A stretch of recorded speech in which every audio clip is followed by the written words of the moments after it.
Buzu sallanırıq. Bu da kət çörəyi ki, yapıblar amadədir. Hamımızın yeri üz boş. Bu da kət çörəyi yapıblar amadədir. Nə mənə apardı öyrətdin ona? Bu da ki, qoyun kərəsidir da, əlanday qoyun doğubdur, süt verir, kərəsi də amadədir. Bu da ki, yine qatıq qəymağıdır. Bu da ki, öz məntəqələrimizin balığıdır da. Hamımızın yeri Qulanın üz boş. ballarından. Hə. Uşaqlar da ki, həmişə bizimlə belə gəlirlər, dolanırlar. Mən də bunları çox istəyirəm. Yəni buranın o qədər məhəbbətli əhli var. Mən nə vaxt gəlmişəm elə bu cür, özləri pişqədəm olublar, gəliblər bu cür bizimlə bahəm dolanıblar və filmi təhiyyə eləmişik.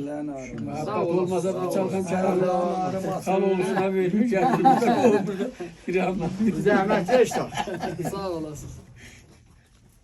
Sağdan burada oturmuşuz bize bir belə şərəf verir. Çalxamla gətirim bura.